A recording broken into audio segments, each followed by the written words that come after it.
Hello বন্ধুরা, welcome to only sports view. তো এই ভিডিওতে আমরা কথা বলবো আজকে আইপিএল রিটেনশনের যে ডেট ছিল, তো সেখানে আইপিএল রিটেনশনের কে আর কাকে কাকে রিলিজ করলো, তো সেই বিষয় নিয়ে আমরা এই ভিডিওতে আলোচনা করব। খুবই একটা বড় নিউজ আছে কেকেআরকে নিয়ে।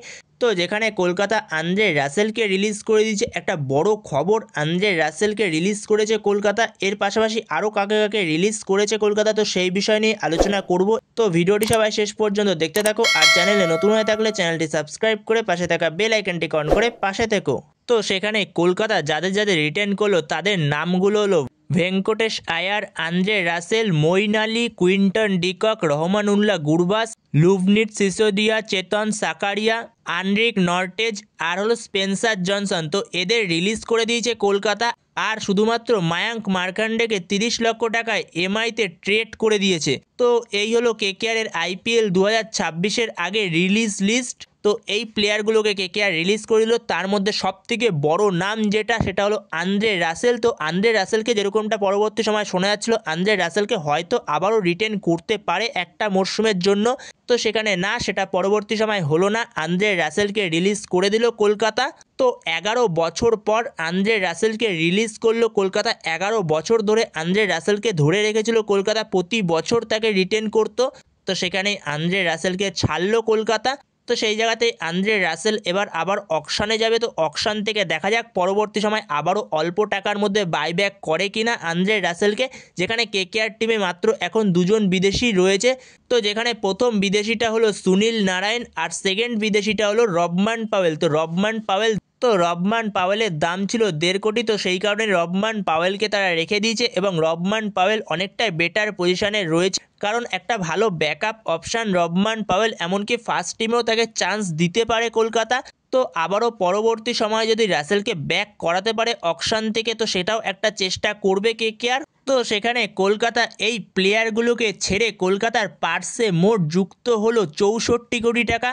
তো সেখানে কলকাতা 64 কোটি টাকা নিয়ে যাবে আইপিএল অকশানে এই মরশুমে, যেখানে সবথেকে হাইয়েস্ট টাকা থাকবে কলকাতার কাছেই। এছাড়া আরও এর সাথে তো 5 কোটি পাবেই আইপিএল থেকে। তো সেখানে মোট প্রায় 70 কোটি টাকা নিয়ে আইপিএল অকশানে যেতে চলেছে এই মরশুমে কলকাতা। তো এর আগেই আমি একটা ভিডিওতে তোমাদের জানিয়েছিলাম যে আইপিএল অকশানে এই মরশুমে কলকাতা 70 কোটি টাকা মতো নিয়ে যেতে পারে যদি আন্দ্রে রাসেলকে ছেড়ে দেয় কলকাতা। সেখানে আন্দ্রে রাসেলকে ছাড়ার পরে 70 কোটি টাকা নিয়ে যেতে পারছে আইপিএল অকশানে কলকাতা এই মরশুমে।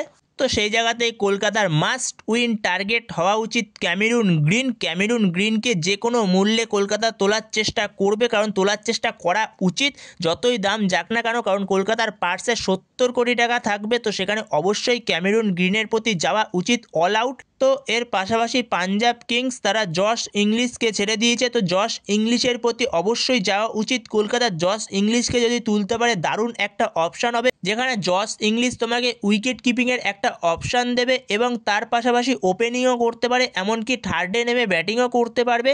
তো যথেষ্ট ভালো অ্যাবিলিটি রয়েছে এই জশ ইংলিশের কাছে। তো জশ ইংলিশকেও টার্গেট অবশ্যই কলকাতার করা উচিত, এবং এর পাশাপাশি কলকাতা একটা ভালো ফাস্ট বোলার টার্গেট করবে। তো সেখানে কলকাতা আইপিএল অকশানে যাওয়ার আগে কলকাতার এই রিলিজ লিস্টটা তোমাদের কীরকম লাগলো সেই বিষয়ে অবশ্যই কমেন্টে জানিও। তোমাদের এ বিষয়ে মতামত অবশ্যই কমেন্ট বক্সে জানিও। এর পাশাপাশি কলকাতা কাকে কাকে টার্গেট করতে পারে এই বছর আইপিএল অকশান থেকে, তো সেই বিষয়ে পরবর্তী সময় ভিডিও আসছে, সেই বিষয়ে একটা ভিডিও আসবে। তো তার জন্য অতি অবশ্যই চ্যানেলটিকে সবাই সাবস্ক্রাইব করে রেখো। তো সেই ভিডিওটা খুব শিগগিরই আসবে। তো এই ভিডিওতে এই পর্যন্তই। তো এই ভিডিওতে এই আপডেটগুলো নিয়ে আলোচনা করা ছিল। তো ভিডিওটি ভালো লেগে থাকলে অবশ্যই লাইক শেয়ার সাবস্ক্রাইব করতে ভুলো না। তো নেক্সট ভিডিওতে দেখা হচ্ছে, ততক্ষণের জন্য বাই বাই।